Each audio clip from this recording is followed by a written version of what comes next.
Welcome to the SVG-TV news for today, Tuesday, May 23rd. With the details tonight, I'm Carlo Cato. The National Emergency Management Organization is hosting a 4-day emergency response equipment workshop on the use and deployment of the emergency response equipment pre-positioned in the region. The workshop, which officially began today and concludes on Friday, is part of NEMO's preparedness program for the 2023 Atlantic hurricane season. Addressing the opening ceremony, Deputy Director of NEMO, Kenton Stoddard, said that the workshop presents another opportunity to expand the capacity of dealing with emergencies in SVG. That collaboration has been strengthened in recent years with the introduction of the World Food Program. The World Food Program has been in Simmons and in the Caribbean for a number of years, but most of us will be familiar with that tent city that we saw at the Iti Joshua tarmac. And that is just some evidence of the work that we have been, and the collaboration that we've been having with the World Food Program through SVG-TV. So I really want to say thank you to SVG-TV, thank you to the World Food Program for your support, and we hope that this week's training will give the participants a wealth of knowledge and exposure and experience that you could take forward. That when these entities leave here, we have the capacity in country to set up these equipment, to operate these equipment, and also to function adequately. Stoddard noted that with the 2023 hurricane season fastly approaching, it is his hope that the participants of the workshop will take it seriously, as the information being provided is important in disaster preparedness.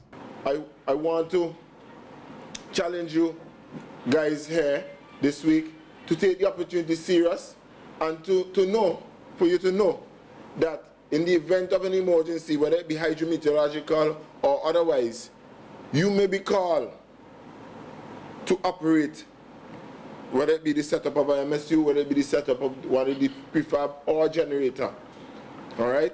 So you're a part of our national resource that we will hope to count on, and I hope you guys would uptake the information that is provided, and that we will be in a better stead to respond. And also we have to keep in mind that we have a regional approach to disaster management. So from time to time you might be called to be deployed in another island where necessary. So we're not only building capacity nationally, we're also building our capacities regionally. And I want to say again thanks to WFP, I want to say thanks to SVG-TV, and I really want to say thanks to all our participants this morning. And I hope that this week's activity would be a resounding success. The United Nations World Food Program, WFP, and the Caribbean Disaster Emergency Management Agency, SVG-TV, are partnering with NEMO to deliver the series of training workshops aimed at enhancing the national and regional capacity in the area of disaster preparedness and response in preparation for the 2023 Atlantic hurricane season. Chief Instructor Major Damian Bromley said SVG is kick-starting the training workshops for the 2023 hurricane season, with others to be held in Trinidad and Tobago, Antigua, Barbados, and Jamaica.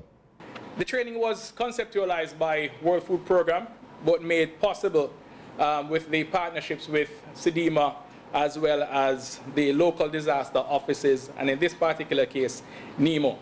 Our efforts, our workshops, our trainings, those are all funded financially through the government of the United States as well as the European Union.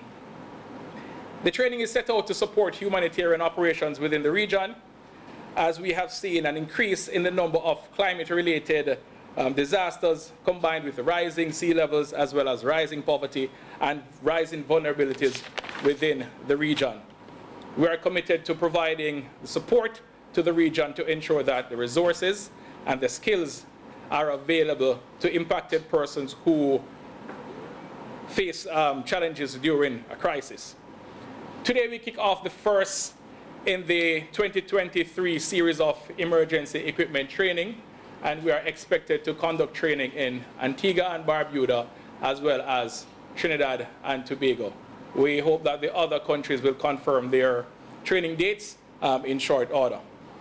Last year, approximately 200 persons from national emergency response organizations in 7 different countries were exposed to the training, and we are encouraged to continue to develop these trainings as we build on the capacity within the Caribbean.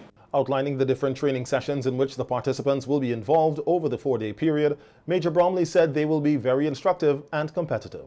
And will encourage interagency networking and information sharing, which is very critical to efficient emergency preparedness response efforts.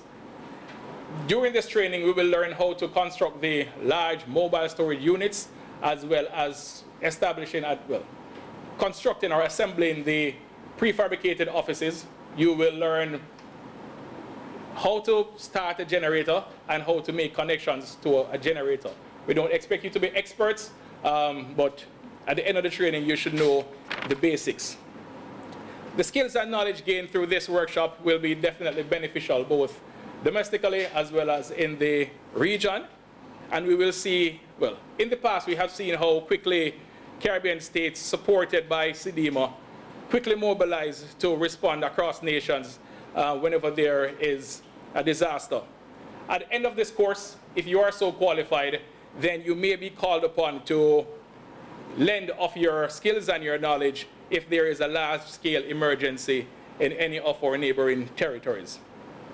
With that said, I wish for you success on this training. I hope that you follow all the safety instructions, and at the end of the training, we hope that you give your honest feedback so we can continue to develop the training as we strengthen the members of the Caribbean. The objectives of the workshop are to provide an overview of the roles and functions of SVG-TV and its regional response mechanism, which includes the WFP Caribbean and the National Emergency Management Organization, NEMO, to familiarize participants with the emergency logistics equipment pre-positioned in SVG, to provide practical, hands-on training on the unpacking, assembly, disassembly, and repacking of equipment, and to train a cadre of persons who can independently set up and maintain the equipment when deployed during a disaster response here in St. Vincent and the Grenadines or in the region in the event that it becomes necessary. Yesterday, the Organization of Eastern Caribbean States, the OECS, joined the United Nations and the international community in observing International Day for Biological Diversity. In keeping with this year's theme, From Agreement to Action, Build Back Biodiversity, the OECS released a video documentary on the progress and successes of the fishing industry here in St. Vincent and the Grenadines. The documentary, entitled Fishing in St. Vincent and the Grenadines, An Industry Evolved, takes a closer look at the efforts being undertaken by the government and development partners to build back and preserve marine species while improving the industry for fisherfolk. Here's a snippet from the documentary. It's important that both management and the persons involved in the sector keeps up with this growth.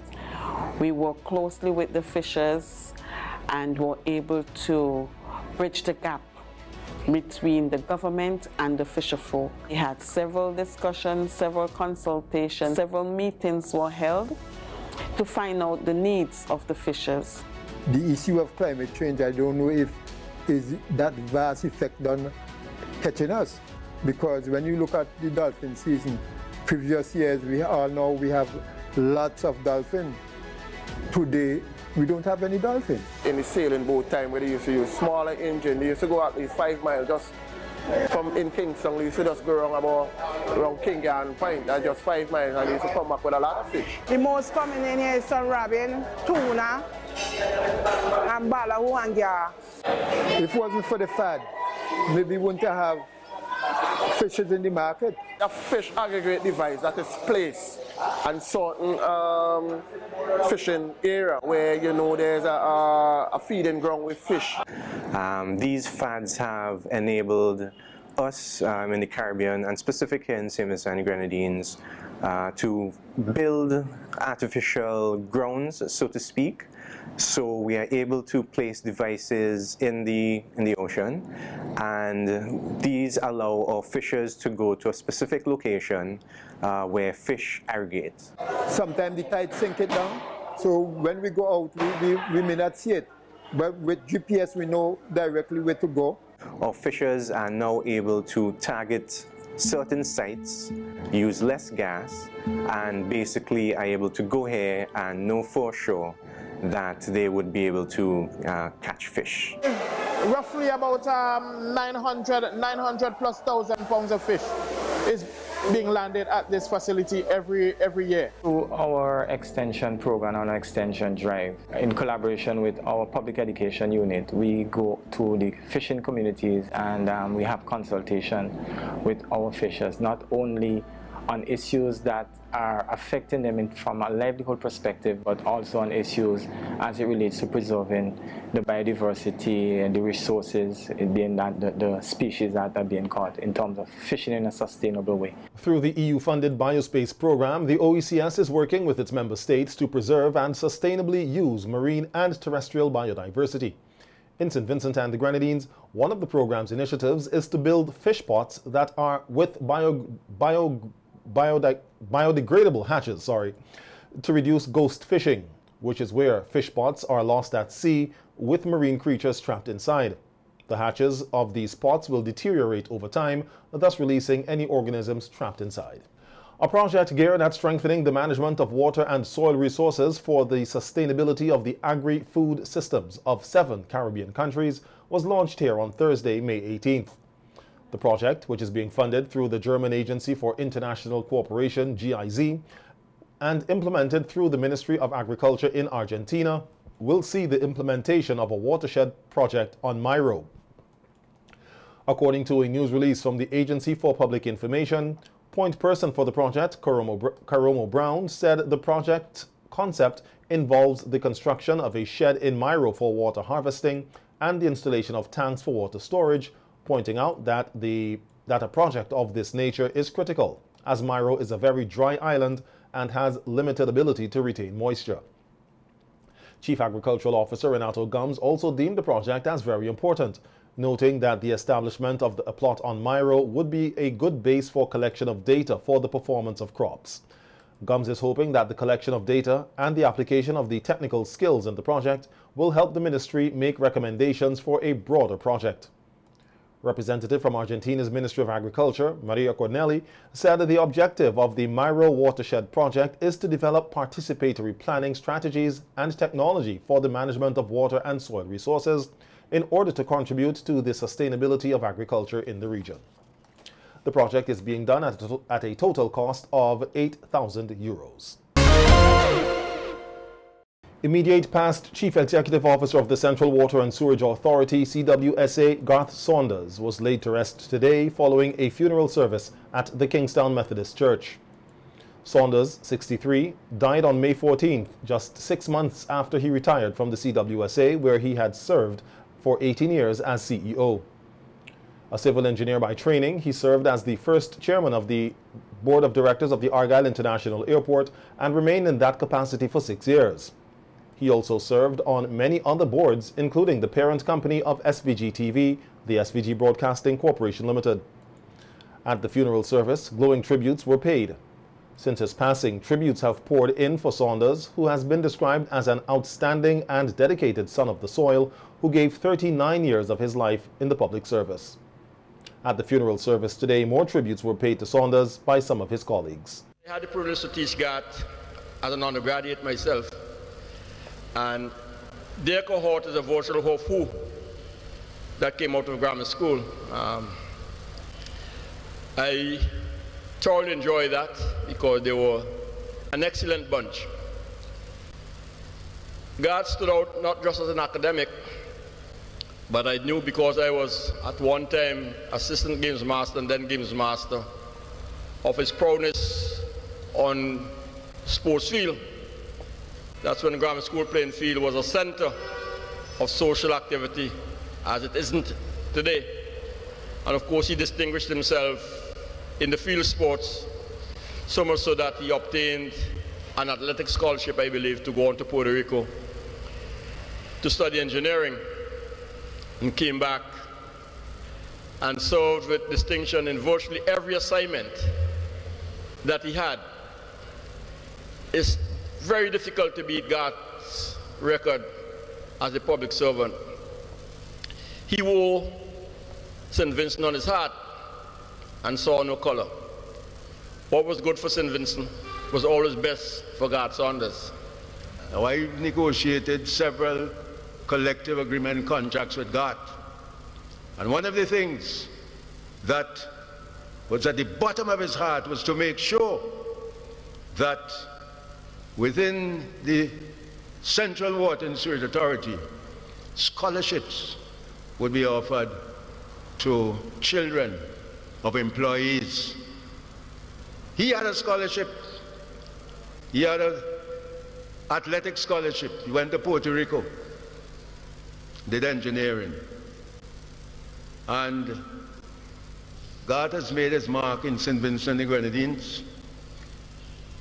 In my view, he was one of the better employers, representing a tradition we had with the Central Water and Sewerage Authority for managers who made sure that they took care of the employees. With his words, looking at his life, his leadership, his influence, these are things that I admired. And I have had the privilege to have worked with him at the Water Authority. So it was a full circle for me in some ways. And he continued to be a man of great stature. He meant what he said. He conducted all his affairs in a very resolute manner. And it's something that I don't think we would find another Garth Saunders. I don't think so.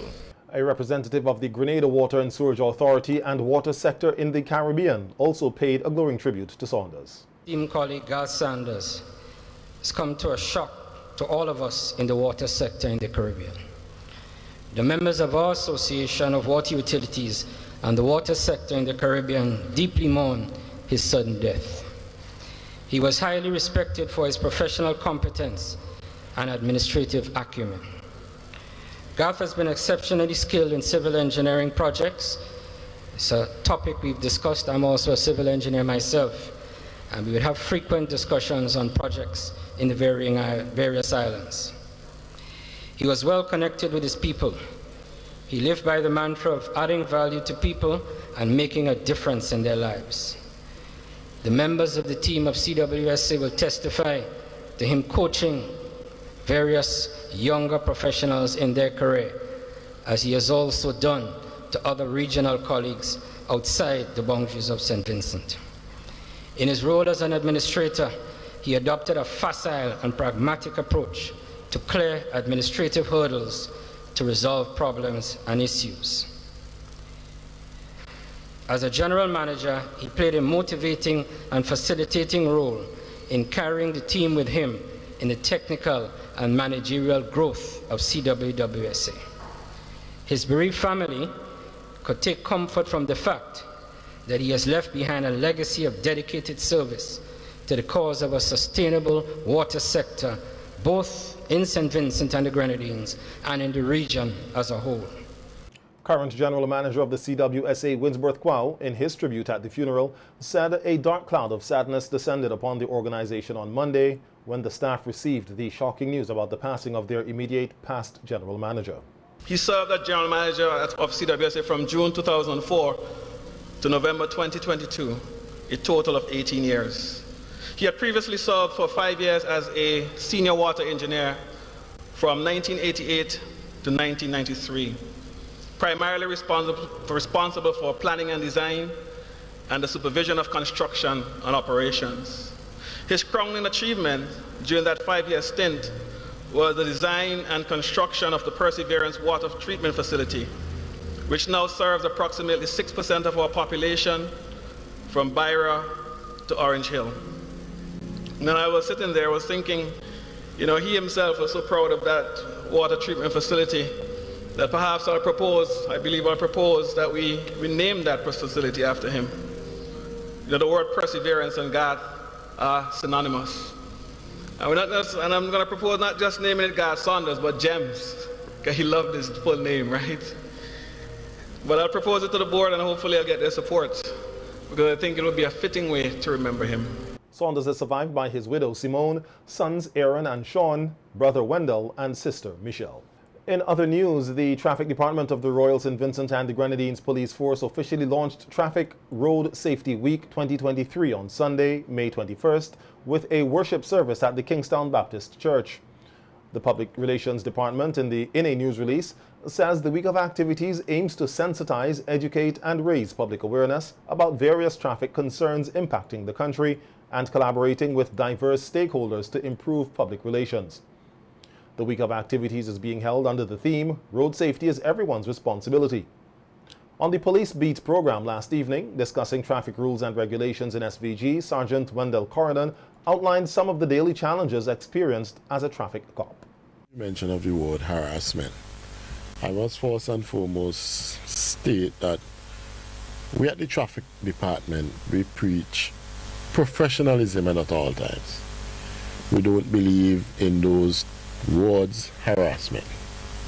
We believe in execution of the law, and we also believe in delivering our services as traffic police in a professional manner.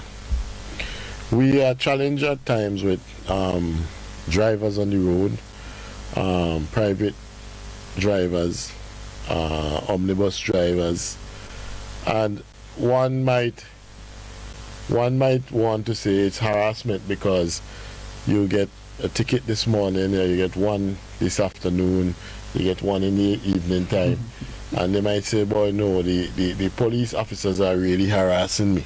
But it is actually where you as an offender commits an offense, and the different police officers might meet you from time to time and decide that they want to charge you because that offense is of a serious nature.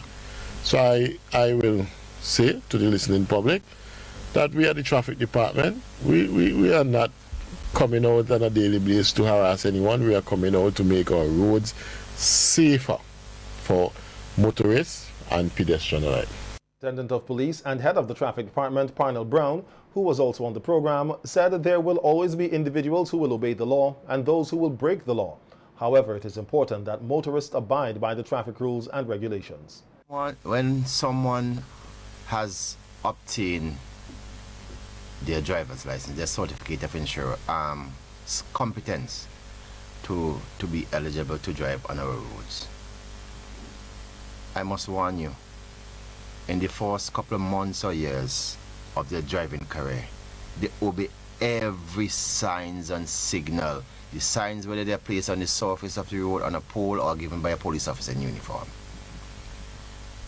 And when they tell themselves that I have arrived, they tend to want they're always in a hurry.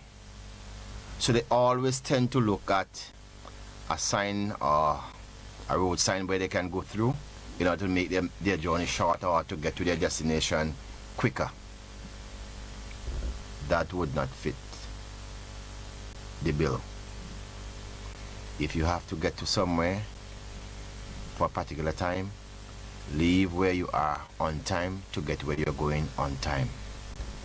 When you are creating these hurdles, you're putting your life and other person's life in danger.